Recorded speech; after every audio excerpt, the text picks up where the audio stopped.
Aujourd'hui, je rencontre le député fédéral de Rimouski-Neigette, Témiscouata-les-Basques, Maxime Blanchette-Jonca. Bonjour, M. Jonca. Bonjour. Ça va bien? Très bien vous-même? Bien sûr. Donc, on vient de finir les élections fédérales il y a quelques semaines. Vous avez été élu pour une seconde fois. Bravo d'abord. Merci beaucoup. Et c'est quoi le message que vous entrevoyez de la population d'être réélu comme ça pour une deuxième fois? Je crois que c'est un message de confiance. Si je compare éventuellement à 2019, j'ai doublé la majorité des voix. Donc, effectivement, la confiance des gens est présente. Cependant, les attentes des gens aussi sont présentes. Donc, pour moi, bien sûr, c'est de continuer le travail comme je l'ai fait dans le premier mandat. Et moi, je le vois encore comme la continuité du premier mandat parce que faut dire qu'on est dans un contexte de gouvernement minoritaire lors du premier mandat. C'est toujours la situation présentement dans le deuxième mandat. Vous savez, normalement, un mandat de député, c'est 4 ans, un gouvernement. Et là, dans un contexte minoritaire, on a fait quoi? Moins de 2 ans. Donc, c'est une continuité pour moi. Je vais continuer toujours à être réactif, je dirais toujours actif, voire même proactif. C'est vraiment la vision que je veux dégager auprès de la population, être à l'écoute des gens, aller à leur rencontre, bien sûr représenter leur voix au Parlement ici à Ottawa, également défendre bien sûr les intérêts de la circonscription, mais aussi de la région. Et ça ne se fait pas sans échanger avec les gens, être vraiment à leur écoute et prendre le temps de bien comprendre les enjeux qu'on a au quotidien que ces gens-là vivent parce que, bon, je ne prétends pas avoir la science infuse et c'est ma façon de faire de la politique, vraiment être le plus près possible du terrain, autant mon équipe que moi-même. Et c'est vraiment, pour moi, ma marque de commerce. Donc, être à l'écoute, être vraiment présent et continuer ce travail-là, vraiment en collaboration. J'ai démontré également, même dans un contexte de pandémie, et c'est toujours le cas actuellement aujourd'hui, qu'on est capable de collaborer avec les organismes, les entreprises, les acteurs du milieu et de faire en sorte de vraiment pousser les enjeux, trouver des solutions tout le monde ensemble. Et c'est ce que j'entrevois pour le deuxième mandat. Pour le dernier mandat, justement, c'est quoi les points forts qui en sont ressortis? Puis, de quoi vous êtes le plus fier, disons? Résilience, persévérance. C'est vraiment les premiers mots qui me viennent en tête. C'est certain que c'est un travail encore là d'équipe, collaboration, mais je peux vous dire en toute humilité, j'étais loin de me douter le 21 octobre 2019, lorsque j'ai été élu pour la première fois, que j'allais faire face à une pandémie historique. Bon, quand on se lance en politique, c'était pas nécessairement dans le but de faire face à une pandémie. On sait en politique, on va faire face à différentes choses hors de notre contrôle. Mais bon, il n'y a pas nécessairement de formation, de cours pour faire face à une pandémie. J'ai une formation académique en administration des affaires, en gestion de projet. Disons que ça m'a permis d'avoir quelques réflexes. Et même, je parlais avec plusieurs collègues expérimentés, députés. C'est des choses qu'on n'a jamais vues auparavant. Et bon, dès les premières disons, périodes qu'on a fait face à la pandémie, les premiers moments, je me rappelle, je me suis réuni avec mon équipe de travail et on avait déjà un enjeu très difficile à faire face, c'était le rapatriement des citoyens de la région et du Québec qui étaient à l'étranger, dans différents pays, et c'était très difficile pour eux de revenir en sol ici, bas-laurentien, voire même au Québec et au Canada, en toute sécurité. Premièrement, parce que les frontières fermaient de façon très rapide pour éviter de propager le virus de la COVID-19. Les aéroports dans certains pays fermés. Donc, il a fallu vraiment faire, disons, un plan d'intervention, le branle-bas de combat au quotidien, rentrer en contact avec ces gens-là, développer une confiance rapide parce que ces gens-là étaient en situation d'urgence. Il y a des gens même qui ont dû avoir des interventions de notre part là, auprès des différentes ambassades. Et ces ambassades-là, bon, on se levait pendant le milieu de la nuit. C'est une anecdote que je peux vous partager. Prendre contact avec eux, considérant le décalage horaire. Donc, de faire en sorte vraiment de ramener ces gens-là rapidement, efficacement. Et ça a été vraiment un enjeu dès le début de mon mandat là, qui me marque encore aujourd'hui. Et c'est vraiment une mission accomplie parce que c'est plus d'une soixantaine de personnes qu'on a réussi à faire revenir ici en sol, bas-laurentien, puis voire même, je vous dirais, des gens de 4 coins du Québec qui nous ont contactés là, pour avoir du soutien de la part de mon équipe et moi-même. Et même encore aujourd'hui, j'ai rencontré des gens dernièrement qui me faisaient, disons, un peu le bilan là, de leur retour et vraiment la situation particulière qu'ils ont vécue. Je peux vous partager, là, ces gens-là, parfois même, j'ai dû avoir des avions qui devaient atterrir sur des aéroports militaires parce que les aéroports commerciaux donc, étaient complètement fermés à raison de la COVID, avoir des autorisations spéciales pour eux là, pour pouvoir, disons, se promener là, de leur endroit où ils étaient situés jusqu'au lieu de rassemblement pour revenir au pays. Donc ça, c'est un premier vraiment fait marquant. Et déjà, même 4 mois après le début de mon premier mandat, octobre 2019, donc mars 2020, la pandémie faisait vraiment rage. Et bon, c'est ça, le gouvernement fédéral devait réagir rapidement, et c'est ce qu'on a fait, d'avoir des programmes d'urgence. Je pense notamment à la fameuse PCU. Il y a eu des points positifs, mais on sait éventuellement il y a eu des points négatifs sur le moyen et long terme. Avoir le soutien de tous ces gens-là, on pense notamment au programme d'assurance-emploi. Des gens sont transités vers différents programmes, s'assurer de ne pas laisser personne de côté, autant les organismes, les entreprises, donc les citoyens également qui devaient faire face à cette situation-là qui est vraiment difficile. Et je pense que c'est ça. Le but d'un député, c'est de s'assurer de n'oublier personne, que tout le monde ait du soutien. Et je peux vous dire encore aujourd'hui, ce n'est pas réglé. On rencontre des personnes qui n'ont pas nécessairement pu reprendre le travail. Et ça, c'est vraiment un fait marquant pour moi, la COVID-19. J'ai vécu un premier mandat, on peut dire, dans un contexte de pandémie. J'ai dû faire une élection en contexte de pandémie. Et me revoilà. Présentement, c'est la relance. On veut vraiment passer, disons, à la période post-COVID.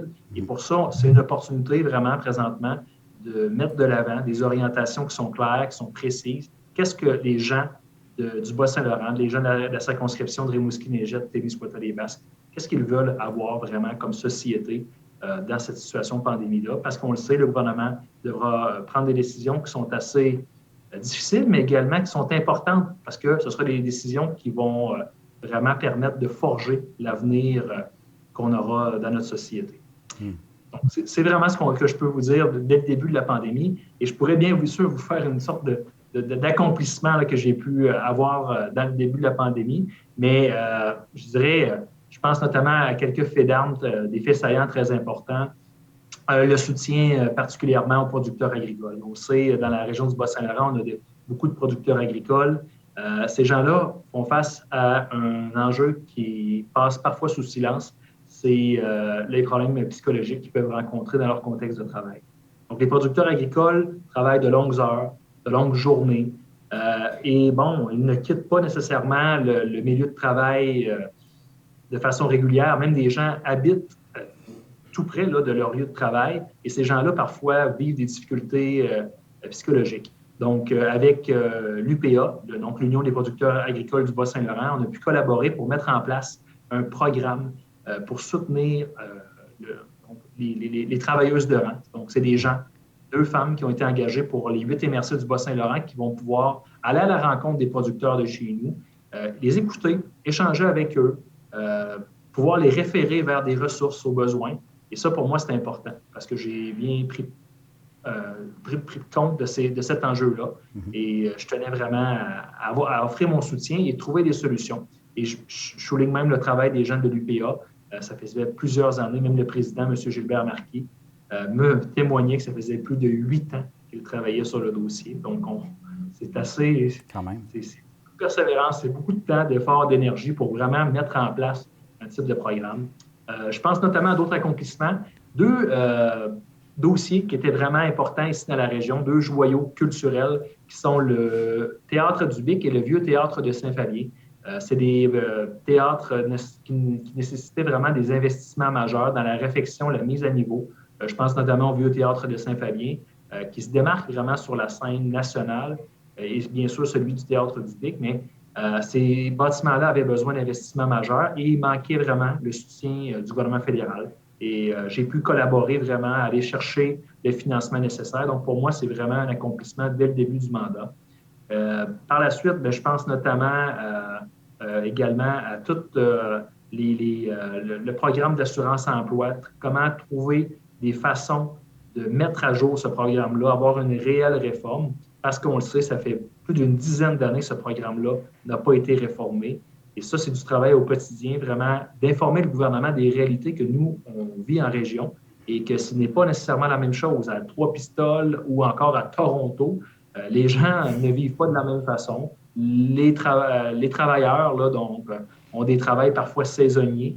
Et ça, il faut le prendre en compte. Donc, le système du gouvernement fédéral est désuet et c'est ce que, bien sûr, je compte encore pousser de l'avant dans le deuxième mandat.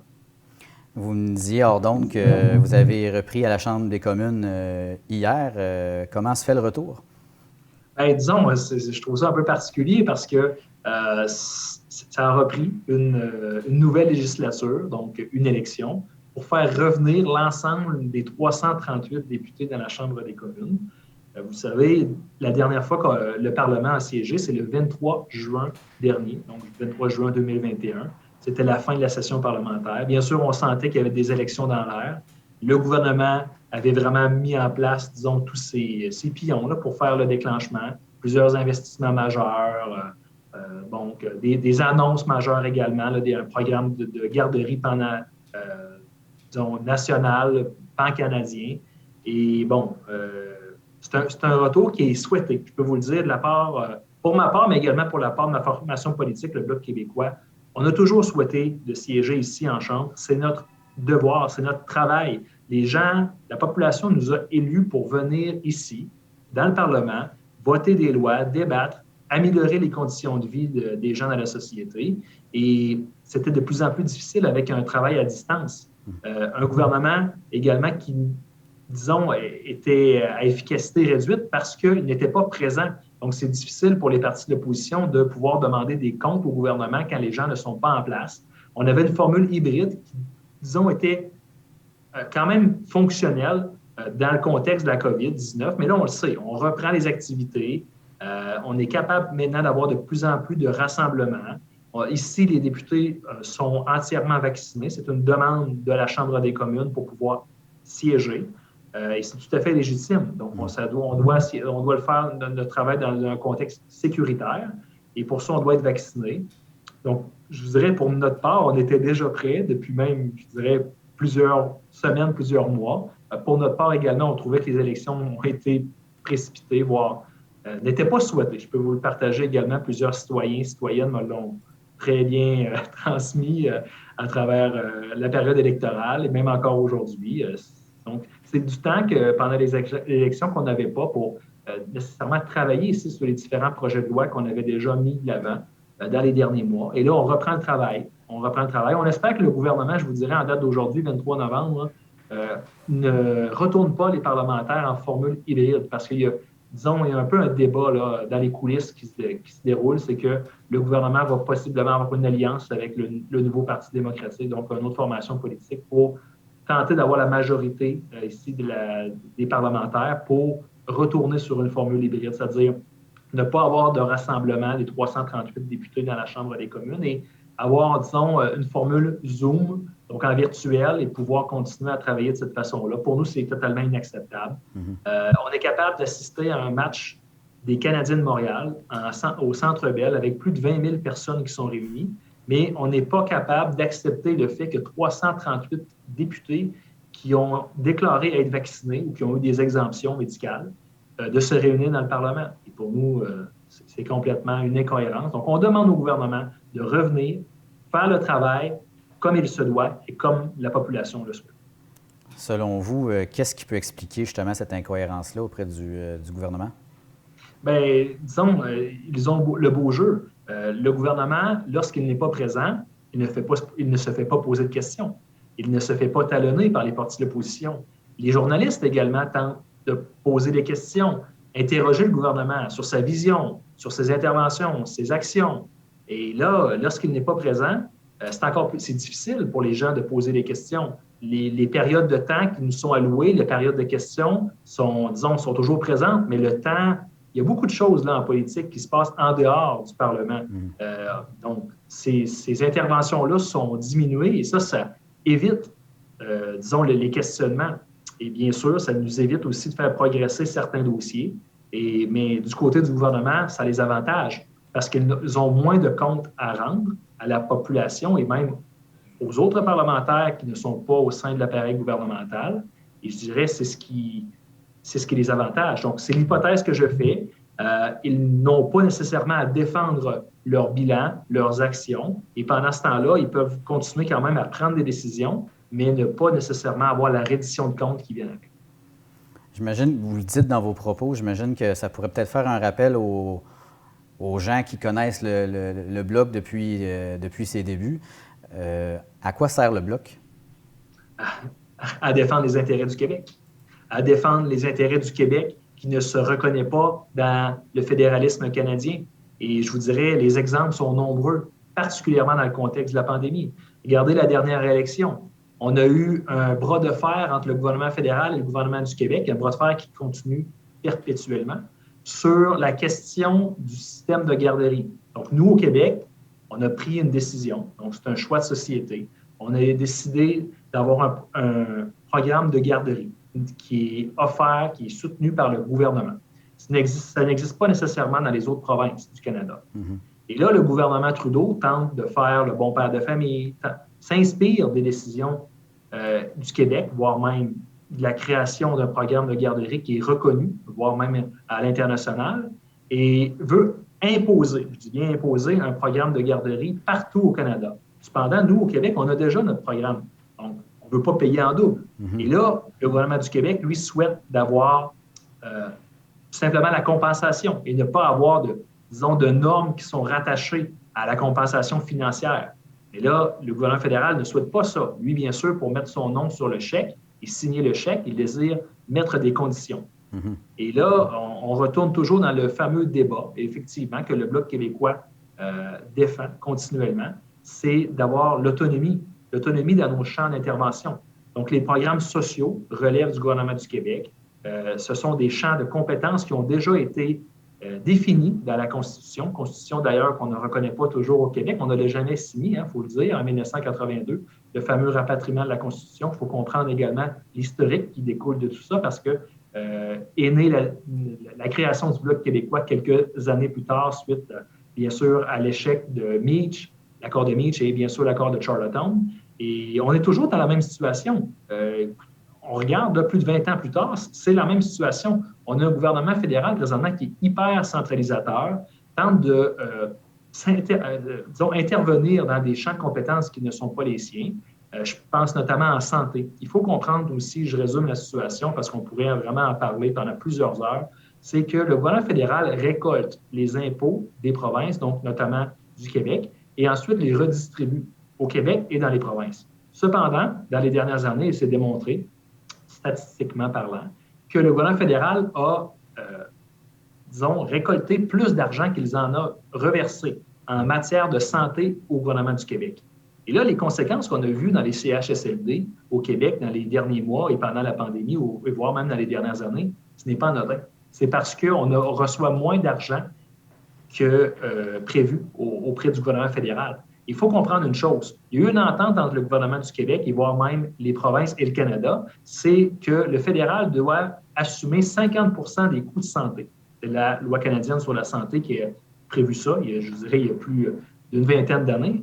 Et aujourd'hui, on est autour à peu près de 20 % en soutien de santé. Donc, il y a un déséquilibre qui s'est créé. Et ça fait en sorte que le gouvernement du Québec, présentement, doit prendre des décisions qui sont plus difficiles. Qu'est-ce qu'on priorise? L'éducation, la santé, les programmes sociaux, des investissements en développement, que ce soit culturel, économique, social, peu importe.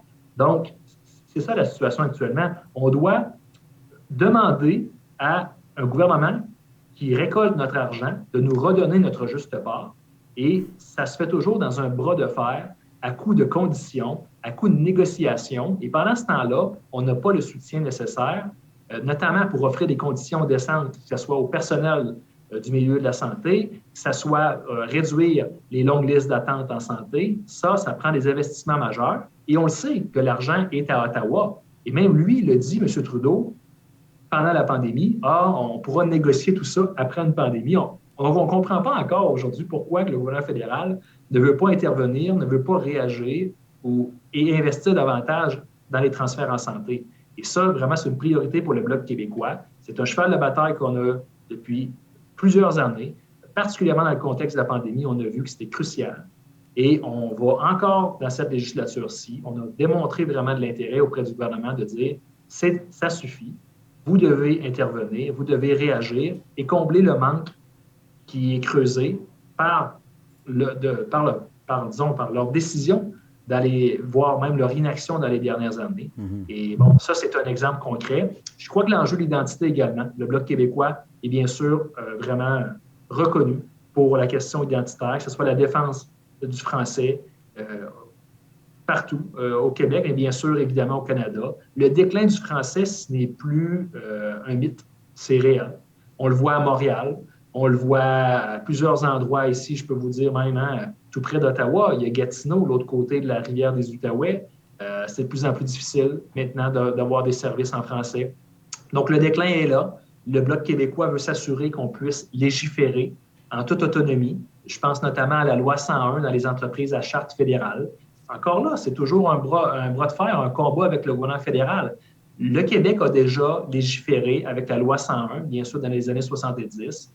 Cependant, le gouvernement fédéral a toujours la juridiction de pouvoir imposer le français, demander que les gens puissent travailler en français dans les entreprises à charte fédérale. Ce n'est toujours pas possible en 2021. Donc, le gouvernement fédéral tente de nous créer, disons, une patente à gosse. Pendant que ce temps-là, le gouvernement du Québec a déjà la solution. Et c'est continuel. Donc, c'est tout le régime canadien qui est remis en question. Et bien sûr, au Bloc québécois, on ne reconnaît pas la légitimité du Parlement canadien. Donc, on le dit, on le redit, on devrait avoir beaucoup plus, bien sûr, de reconnaissance, mais présentement, c'est impossible avec le gouvernement fédéral qui est très centralisateur.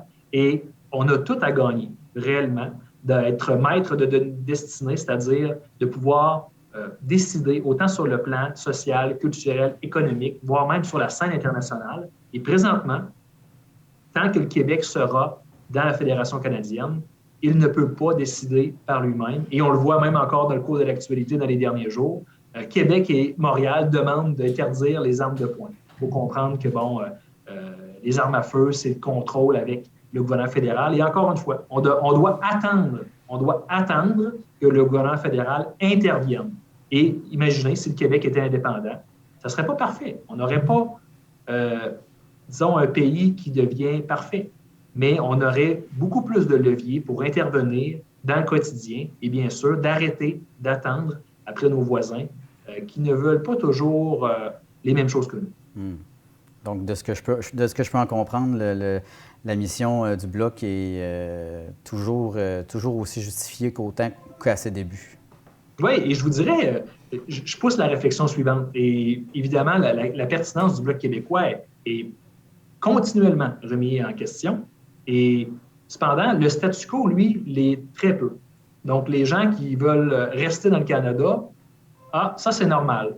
Mais les gens qui veulent quitter le Canada, c'est anormal. Non, le statu quo doit être autant remis en question. Et bien sûr, quand on refait l'histoire, quand on regarde dans les dernières années, tout le contexte constitutionnel, le Québec perd du poids, et je vous dirais du poids politique, du poids démographique. Et le meilleur exemple que je peux vous donner, c'est concret. Élections Canada a prévu que le Québec allait perdre un siège. Présentement, nous avons 78 députés au Québec qui est représenté au sein du gouvernement fédéral, donc au sein du Parlement canadien. Et on voit un déclin démographique, donc moins de natalité ici au Québec. L'immigration, ça fonctionne toujours quand même plus ou moins. La régionalisation de l'immigration, il y a beaucoup encore de travail à faire, mais tout ça pour dire que d'ici 2022, Élections Canada prévoit de retirer un siège, retirer un député du Québec au sein du Parlement canadien. Donc, vous voyez, ça commence déjà. C'est entamé. Le poids politique du Québec au sein de la Fédération canadienne est commencé. Et ça aussi, c'est un cheval de bataille pour le Bloc québécois. Pour défendre nos intérêts, pour porter notre voix, il faut avoir une représentation. Et cette représentation-là n'est pas là présentement au sein du gouvernement fédéral. Et je vous dirais, l'enjeu, la pierre angulaire dans tout ça, c'est que le Canada ne reconnaît pas la nation québécoise. Ils voient une seule nation canadienne. Et ça, je vous dirais, ça fait toute la distinction ici. Quand je mets les pieds dans le Parlement, ces gens-là ne comprennent pas toujours réellement la culture, l'identité québécoise. Et c'est ce qui fait en sorte que l'existence du Bloc québécois est toujours et continuellement nécessaire jusqu'à temps qu'on atteigne notre pleine indépendance. Je suis curieux, vous parlez un peu de vos relations avec les autres députés. Ça se passe comment à la Chambre des communes, les relations entre les députés du Bloc et les députés des autres partis? Il y a une chose que les gens ici savent très bien au Parlement, c'est que les députés du Bloc québécois sont reconnus pour être bien préparés. En toute humilité, nous avons une équipe de travail qui travaille avec acharnement, qui sont très disciplinés, qui sont très bien structurés. Et nos interventions sont toujours constructives et on tente bien sûr, évidemment, de les faire les plus pertinentes possibles. Ça arrive en politique que les gens ne pensent pas comme nous. Ils ne souhaitent pas prendre le même chemin que nous.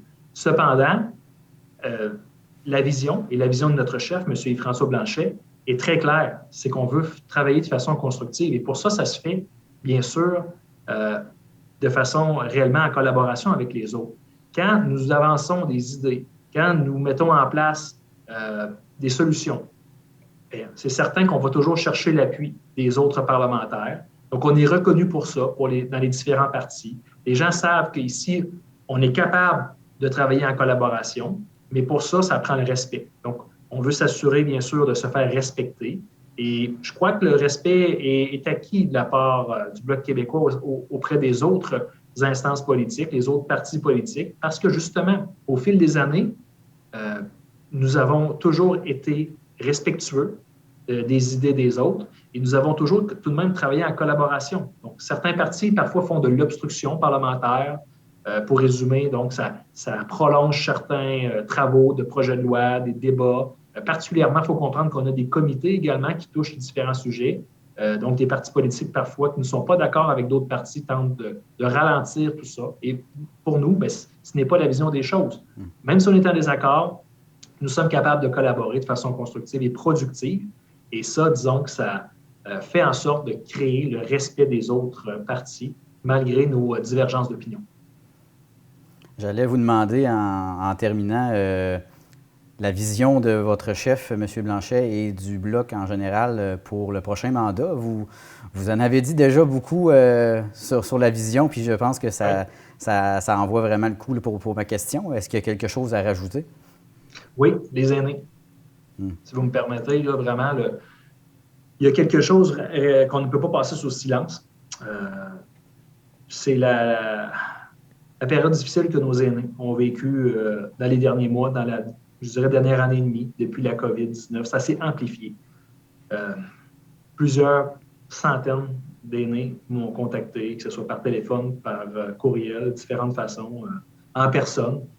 Ces gens-là ont vécu l'isolement. Ces gens-là ont vu leur pouvoir d'achat diminuer dans un contexte de COVID, de pandémie. Tout augmente. On le voit, l'inflation, c'est en flèche, ça augmente en flèche. Et disons que plusieurs programmes de soutien ont été déployés de la part du gouvernement fédéral, mais rien de concret et de récurrent pour nos aînés. Et ça, pour nous, au Bloc québécois, c'est un cheval de bataille. Je parle particulièrement de l'augmentation de la pension de la sécurité de la vieillesse. Pour nous, c'est crucial. On doit avoir la reconnaissance, c'est minimal, pour nos bâtisseurs, les gens qui ont bâti le Québec d'aujourd'hui. Pour ça, ça passe par une possibilité de pouvoir vieillir dans la dignité, et ça prend du soutien financier qui est adéquat. Et présentement, la pension de la sécurité de la vieillesse, avec le supplément de revenu garanti, donc ce qui permet de combler là, pour les gens qui n'ont pas une pension assez élevée, c'est insuffisant. C'est même en bas du seuil de pauvreté au Canada. Donc, pour nous, c'est totalement inacceptable. Ce sera un cheval de bataille, bien sûr, pour la prochaine session parlementaire qui débute maintenant. Je pense notamment aussi aux enjeux des changements climatiques. Ça également, on l'a très bien exprimé. Je crois que maintenant, tous les formations politiques reconnaissent, là encore, je dirais tout, la plupart, bon, donc, reconnaissent l'importance des changements climatiques. Pour nous également, la transition énergétique, la lutte au changement climatique, ça se fait en utilisant d'autres façons de faire, d'autres façons de consommer également. Et présentement, il y a quelque chose également qu'il faut noter, c'est que le Canada est un pays pétrolier. C'est un des pays qui produit le plus de pétrole au monde. À ma connaissance, c'est dans le top 4. Également, c'est le pays aussi qui a le plus de réserves de pétrole au monde. Donc, vous comprenez, pour eux, ils voient une opportunité, mais on le sait en faisant l'extraction de pétrole, de gaz, en produisant plus de pétrole, on en consomme, et ce n'est pas toujours pour la consommation locale, c'est voué à l'exportation.